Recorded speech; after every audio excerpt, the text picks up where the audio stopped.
What's up everybody, welcome to Money Management channel. My name is Andrei and today I'm gonna be doing an update on MMTLP and FINRA saga. I got the cash in the bag, stadium packed, born a rock star in this life, gonna live it up. And in today's video I will show you the latest news directly related to our story. I will show you why FINRA cannot defend themselves with their two recent statements in the Roza lawsuit. Then I will continue with some news that banks might be on our side in this major fight against naked shorters. And at the end of this video I will show you some terrifying news about some secret document of 57 pages that might be in the Congress right now. So stay tuned, and before we dive deep into all of this news, please hit the like button, subscribe to my channel, share this video with your friends and family, drop me a line in the comment section if you have any useful information for the community, because only in this case we can unite and we can attract more people to our problem, to this problem of naked shorters. And we can solve this together and we can win this battle. So just hit the like button for YouTube algorithm. And let's start with the news itself. Yesterday I showed you the update on Roza's lawsuit. It was a response from FINRA, and two major statements that they said in this document is that Roza should connect to FINRA before the court, and the second one that they have a complete immunity from any lawsuits. And let me show you why these arguments cannot be used in this lawsuit. First of all, let me show you this. We are on the official Twitter account of Roza Tawil, and she has several replies on her Twitter account, and let me show you this one. Wally wrote, "The reference to local rules for bringing it up to FINRA lawyers first. How does that make sense in light of being in federal court now? Is that a rule for that federal district or something?" And Roza answered 9 hours ago. She wrote, "It's a local rule to the court where I filed. However, they objected to me filing for amendment in their motion to dismiss. So they are mistaken. I'm not obligated to ask them again after they already objected in their motion." So this means Roza knows what is she talking about and what to do next. And definitely, because of these very clever people, we have an extremely high chances to win this battle. Because right now we are working on multiple fields. We are trying to call Congress to help us. We have several lawsuits. We have basically 4 lawsuits and 1 petition that asks for the blue sheets. And we are trying to spread this information to any mass media that we can. And definitely we have all chances to win this battle. So let me show you why the second reason cannot be used by FINRA to protect themselves. And we are on Anna Trade's Twitter account. She's the person who asked Gary Gensler with the tricky questions about MMTLP, and she wrote just several hours ago on May the 7th this tweet: "MMTLP and Roza Tawil, first of all, FINRA's immunity was void the moment they violated RICO laws by targeting retail investors with coordinated financial attacks. Second one, FINRA is actively and fiercely fighting against transparency and justice for MMTLP retail investors, which proves they are no longer in the business of protecting retail investors."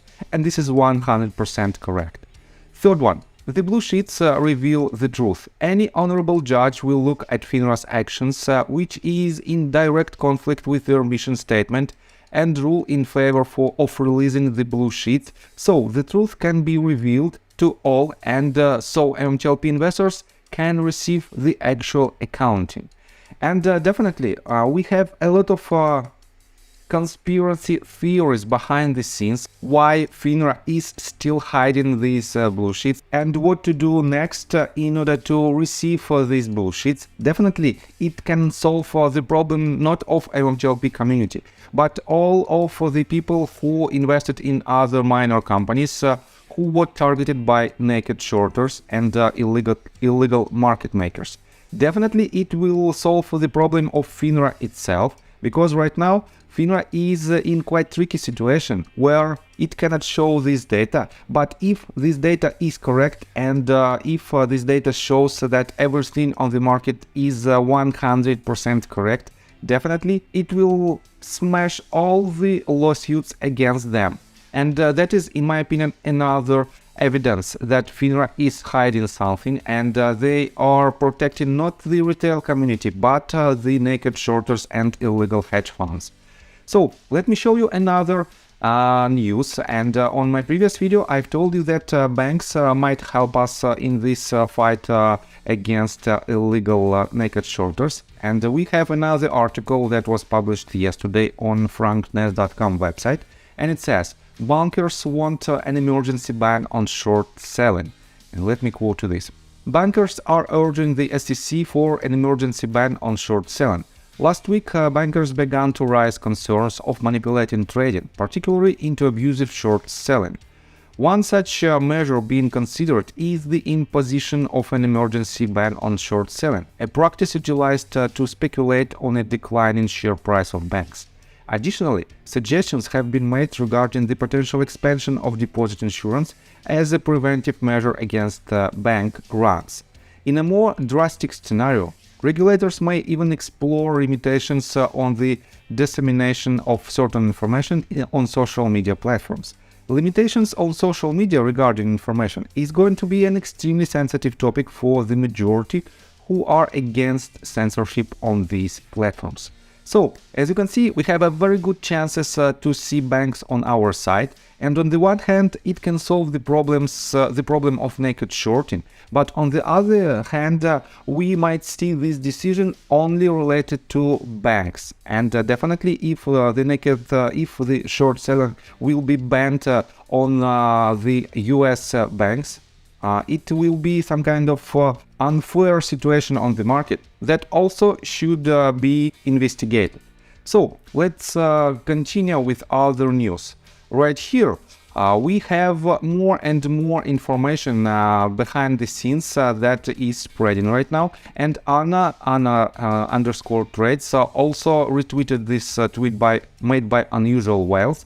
And the original tweet is showing the pre-recorded video from CNBC, and it is just an interview. As you can see, regional banks under pressure, KRE at lowest level since October 2020. And it says, it's a perfect situation, shores don't have to return your borrow. And definitely when we have this disclosure on the mass media, we might see much bigger exposure on this problem, and we might see the resolution of this problem in the near-term perspective. Definitely it works on our favor. On top of that, let me show you that yesterday I showed you this tweet made by Investor Turf, and this information is showing us that probably JP Morgan is predicting a ban on short selling following the recent turmoil in US banks. Definitely we have a lot of information directly related to banks and the naked shorters, and probably this might help us to win the battle. So, and let me show you quite scary information. Dizzy on her Twitter account on May the 6th wrote this. So, it sounds like various voices, including people in Congress, are saying for MMTLP holders to sue metamaterials for money as they screwed up the spin-off. Interesting development. And she added, I'm not an MMAT maxi, so I personally don't care. However, the Twitter meta farm will have a huge problem with this development. Apparently, FINRA wanted metamaterial to wait one more quarter before spin-off to get all the wording correct. However, Meta was impatient, wanted the spin-off as soon as possible, got SEC to approve. The way things were worded plus time crunch forced FINRA's hand in doing what it did. These are not my opinions, this is just data gathering and dissemination. And she tagged Syntax Queen of the Metaverse, and she wrote, didn't Pete Sessions' staffer tell you something similar to the above? Also, the chance we can see a 57-page presentation, or it's that internal to Congress. This is the first mention of this mysterious document that is somewhere in the Congress right now, and we don't know what is inside this document. So, and later on we have a lot of questions of the source of this information. For example, Gandalf wrote, "Please provide the source of that information, that would be greatly appreciated. Is it from that space call with Alex Damsker? If so, I'll go listen to it. Thanks." Partly what Alex said, partly digging into what Burda said in the call recently, partly what was told to Syntax by Pete Session staffers, some other rumors from behind the scenes. Thank you for digging. Please let me know what you find too. And also she added right here, I'm trying to find full information about this. I believe Syntax Queen of the Metaverse has also heard the same, and there is a 57-page document going around Congress. I've tried asking her over DM and publicly more information about this report. And here is the answer, Syntax Queen of the Metaverse. No, this is not true. No one is saying to sue Metamaterials what happened to you. And I have to say that it might be quite tricky situation when one person has 100% certainty in this situation, and that there is a 57-page document inside the Congress which describes the entire situation and which tries to force Congress to make some lawsuits against Metamaterials because it is their fault to make this spin-off before the schedule. But in my opinion, for now, it is just rumors and we cannot rely on them. And definitely, we have a lot of news on daily basis. That is why I highly suggest you to follow my channel, to subscribe to my channel, hit the like button, hit the notification bell, and share this video with your friends and family. And this will help us to unite, and this will give us more power to win this battle. So, I think that's all information that I want to provide you. See you guys and girls next time. Bye! I got the cash in the bag, stadium packed.